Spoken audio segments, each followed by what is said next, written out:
გამარჯობა მეგობრებო, დღევანდელი ვიდეოც იქნება ცოტა უფრო განსხვავებული ვიდრე დანარჩენები, რადგან მე მინდა რომ სხვადასხვა სტილი ვცადო და რომელიც მოგეწონება ბოლოს იმ სტილზე შევჩერდე.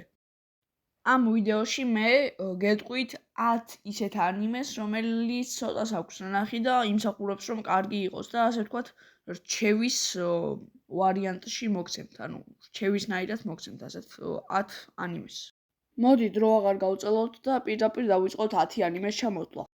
ასეთ ანიმეებში მე-10 ადგილს იკავებს დოქტორი სტოუნი, რომელიც ასე თუ ისე აქვთ ნახი, თუმცა საკმარისად მაინც არა. ვინც არ იცით რა ხდება ამ ანიმეში, ახლავე აგიხსენებთ. მოკლედ, არის ჩვეულებრივი ცხოვრება თავიდან, თუმცა უეცრად რაღაც მითიური ძალით, მისტიკური ძალით ყველა გაქოლდება, ყველა ადამიანი საერთოდ და 3000 წლით თუ სწორედ მახსოვს, გაქოლდებიან ყველა და 3000 წლის შემდეგ გაიგუძებს მთავარი პერსონაჟის სენკუ.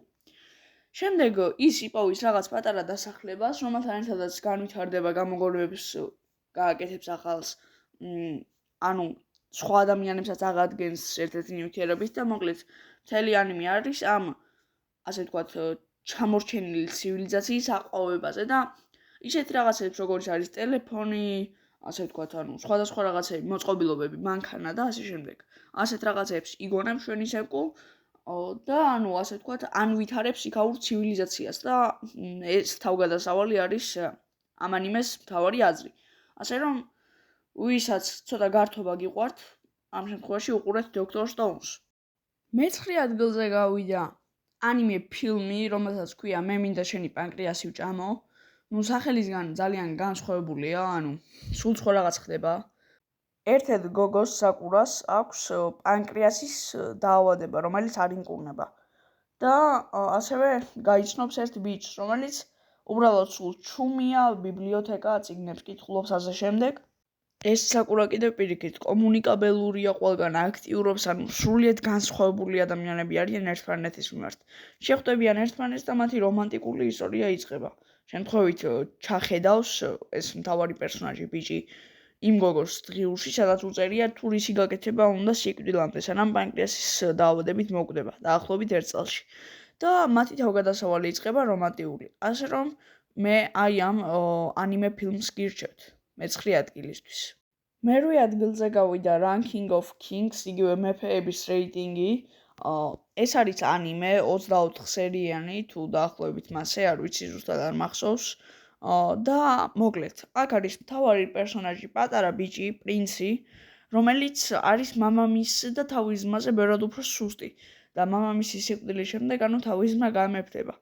შემდეგ ის შეხვდება რაღაც პატარა არსებას, რომელთან ლაპარაკსაც შეესწება, თუმცა ეს პატარა ბიჭი არის თან ყრუ, თან მუნჯი. ანუ არც ესმის და ვერც ლაპარაკობს. ის რაღაც შავი არსება გაუგებს მთავარ პერსონაჟს ბოჯის, თუ სწორედ მახსოვს ესე ქვია, გაუგებს და შემდეგ ეცდება რომ დაეხმაროს. და მოკლედ მათი თავგადასავალი წავა ერთდროულად, როგორ შეეცდება რომ გამეფდეს მთავარი პერსონაჟი ბაჯი. მე-7 ადგილზე გავიდა ანიმე ერეისედი, ქართულად როგორც წაშლილი, ესე ითარგმნება და ეს არის სულ რაღაც 12 სერიანი ანიმე, სადაც მთავარი პერსონაჟის გარშემო თუ რაიმე ცუდი ხდება, მთავარი პერსონაჟი რამდენიმე წუთით წარსულში გადადის იმისთვის, რომ გამოასწოროს ეს, ანუ ძალით არა, თუმცა შემთხვევით.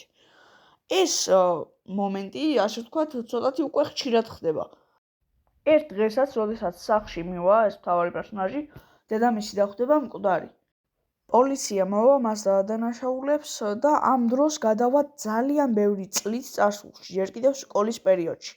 ანუ ეს ყველაფერი დაიწყო იმ დროიდან. და შემდეგ გამოძიება მიდის თუ ვინ იყო დედამისის მკვლელი და რა კავშირში არის იმ ძველ მოგონებასთან და წარსულთან დედამისის მკვლელობა. მე-6 ადგილზე გავიდა ფარიკაობის ხელოვნება, სადაც მთავარი პერსონაჟი კირიგაია კაზუტო ცხოვრობს თავის დეიდაშვილთან ერთად, თუმცა იმ დეიდაშვილმა არ იცის რომ ეს არის მისი დეიდაშვილი და გონია რომ არის მისი ძმა. სინამდვილეში დეიდაშვილები არიან და მას კი გონია რომ არიან და-ძმები. ერთ დღესაც გამოვა ვირტუალური თამაში სახელად ფარიკაობის ხელოვნება, რომელსაც იყიდის ეს ძმა, კირიგაია კაზუტო და შევა იმ თამაში, თუმცა მოგვიანებით აღმოაჩენს რომ ლოგაუთის ანუ გამოსვლის ღილაკი არ აქვს იმ თამაშს. და სანამ ვიღაც მაინც არ დახურავს ამ თამაშს, ვერავინ ვერ გამოვა ამ თამაშიდან. და 2 წელი თუ რაღაც აღარ მახსოვს გაიჭედებიან იმ თამაშში და აიწყობენ ცალკე ცხოვრებას და შემდეგ უკვე სიუჟეტს მიყევით და მეც აღარ დაგასპოილერებთ. მეხუთე ადგილზე გავიდა ანიმე შტეინის კარიბჭე, სადაც მოკლედ მთავარ პერსონაჟს და მის მეგობარს სურს რომ შექმნან დროის მანქანა. თუმცა რა თქმა უნდა არ გამოსდით თავიდან და ისინი ასე ვთქვათ ჰაკავენ რაღაცებს და იგებენ მოკლედ სამეცნიერო კლუბი არის გუნდი და ისინი გამოიყენებენ მიკროტალღურ ღუმელს იმისთვის რომ ასე ვთქვათ დროში წერილები გააგზავნონ. ანუ წარსულში გააგზავნონ წერილები და ახლანდელი მომავალი შეცვალონ. შემდეგ ესენი დროის ხაზებში ძალიან აიხლართება ერთმანეთში, ანუ დროის ხაზები ერთმანეთში ძალიან აიხლართება და გაფუჭდება მომავალი. ზოგ შემთხვევაში ისკვდება, ზოგ შემთხვევაში ისკვდება, ყოველ შემთხვევაში ცუდი რაღაც მოოსდევს ყველაფერს. და მთავარ პერსონაჟს კი სურს რომ ეს თავისი დაშვებული შეცდომა გამოასწოროს. თუმცა დროის ხაზები იმდენად რთული რაღაც არის რომ არ გამოსდის. და შემდეგ უკვე მიყევით სიუჟეტს და მე აღარ გეტყვით თუ რა მოხდება მომავალში. უბრალოდ ეს არის მოკლე აღწერა. მეოთხეზე გავიდა ანიმე ევანგელიონი და ახლა გეტყვით მის მოკლე აღწერას. მოქმედება ვითარდება სამყაროში, სადაც კაცობრიობის იდუმალი არსებები ანგელოზები ემუქრებიან. მათ წინააღმდეგ საბრძოლველად ორგანიზაცია ნერვი იყენებს გიგანტურ ბიომექანიკურ ერთეულებს ევანგელიონებს. მთავარი გმირი 14 წლის შინჯი იკარი იძულებულია ერთ-ერთი ევანგელიონის პილოტი გახდეს და დაიცვას. თუმცა ანიმე მხოლოდ ბრძოლებზე არ არის, მისი მთავარი თემებია ადამიანის ფსიქოლოგია, მარტოობა და დეპრესია, საკუთარი თავის მიღება, ურთიერთობები და ცხოვრების აზრი. ასე ვთქვათ, ეს ღრმა ანიმეც არის დასაფიქრებელი და ბრძოლები და ასე შემდეგ ესეც კარგი აქვს. ასე რომ იმსახურებს თავისუფლად ერთ-ერთ ტოპ ანიმეთ ყოფნას და ის გაუშვი მეოთხე ადგილზე. დროა გადავიდეთ ტოპ 3-ზე და მესამე ადგილი არის მუშოკუ ტენსეი, უსაქმურის რეინკარნაცია. სადაც მთავარი პერსონაჟი არის დიდი ადამიანი, შუქანი და დასცინიან მას, ანუ ვიზუალურ მხარეზეც, მოკლედ უზდელური სიტყვები არის პირდაპირ გეტყვით თუ პატარები ხართ არ უყუროთ და მოკლედ ეს ანიმე შეიცავს ისეთ რაღაცებს, როგორიც არის რეინკარნაცია და თავგადასავალი. ანუ ახლავე გეტყვით, აბულინგებენ ერთ-ერთ კაცს, ყველა აბულინგებს საერთოდ გარეთ რომ გაიხედავს და უეცრად ანუ ვიღაც გზაზე ვიღაც გოგოს ეტაკება დიდი მანქანა. ამ გოგოს გადაარჩენს და თვითონ გადახდება. და ანუ თავს გაწირავს იმ გოგოსთვის. შემდეგ ის რომ მოკვდება, რეინკარნირდება სხვა სრულიად განსხვავებულ სამყაროში, სადაც მაგია არსებობს. შემდეგ ბავშვობიდან გამოუვა მაგია კარგად, აიყვანენ მასწავლებელს რომ ასწავლოს კარგი მაგია და განვითარდება ძალიან კარგი თავგადასავალი. ასე რომ ვისაც თავგადასავალი და ფანტაზია გიყვართ, უყურეთ, ძალიან კარგი ანიმე ამ სტილის ჟანრისთვის და ეს არის მესამე ადგილი, მუშოკუ ტენსეი, უსაქმურის რეინკარნაცია. მეორე ადგილი არის საიბერპანკი Edge Runners-ი, ანუ საიბერპანკის ზღვარზე მორბენალები, სადაც მთავარ ბიჭს მამა ყავს მკვდარი, თუ საზღვარგარეთ წასული, ზუსტად აღარ მახსოვს, მოკლედ მამა არ ყავს ანიმეში. და არის ძალიან ღარიბ ოჯახში, ანუ მამის გარეშე იზრდება დედასთან ერთად და დედაც არ არის რა ღარიბია. და თან ეს ბავშვი დადის ყველაზე უმაღლეს და პრესტიჟულ სკოლაში. ასე რომ ბევრი ფული სჭირდებათ.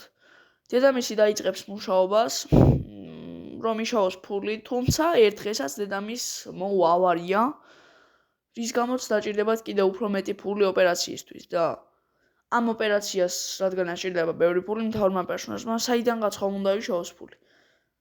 მეტროში დაინახავს გოგოს, რომელიც სხვებს პარავს რაღაც ტექნოლოგიებს, შემდეგ კი ყიდის. იმ გოგომ შესთავაზა მას დახმარება, რომ შენც დამეხმარე მოპარვაში და შემდეგ ნაწილს შენ მოგცემ, ნაწილს შენთვის დავიტოვებო. აი ასე გრძელდება ეს ანიმე და უყურეთ, მოკლედ, რეალობასთან ძალიან კავშირშია, სევდიანიც არის და ბევრი რაღაც დეტალი აქვს, ასე რომ უყურეთ. თან ცოტათი 18+ არის. ანუ ეგეთი რაღაცებიც ურევია, ასე რომ მოკლედ ყველაფერი გაიგეთ ამ ანიმეს შესახებ, რაც საჭირო იყო და თუ გსურთ უყურეთ. ეს არის მეორე ადგილი.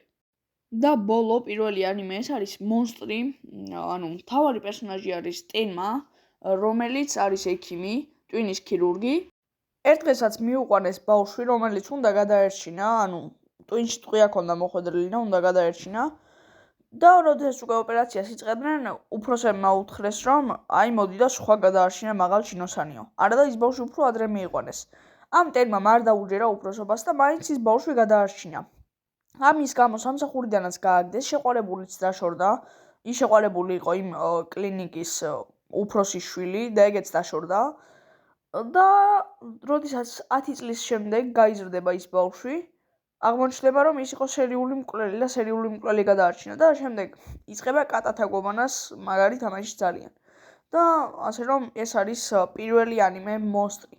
არის ძალიან ფილოსოფიურიც და ღრმა, ანუ ბევრ რაღაცას ვერ მიხვდებით. მოდი მე მეც აღარ დაგასპოილერებთ და უკვე თქვენ თვითონ უყურეთ მონსტრს. ეს ვიდეო ხომ იყო, რომ ანუ ისეთ ანიმეებს გეუბნეოდით, რომელიც ბევრს არ ქონდა ნანახი, ანუ დაუფასებელ ანიმეებს გეუბნეოდით და შემდეგ ვიდეოს გადავიღებ ისეთ ანიმეებს, რომლებიც ზედმეტად დაფასებულია. 10 ისეთ ანიმეს, რომელიც ზედმეტად დაფასებულია და თუ არ გაქვთ რაყურები, არ უყუროთ. აი ასეთ ანიმეს ვიტყვი შემდეგ ვიდეოში, ასე რომ თუ არ გინდათ რომ გამოტოვოთ შემდეგი ვიდეო, მაშინ გამოიწერეთ არხი და გააქტიურეთ ზარის ღილაკი. თუ ვიდეოსაც დალაიკებთ ხომ თლად უკეთესი, ჩვენ კი შევხვდებით მომავალ ვიდეოში. ნახვამდის.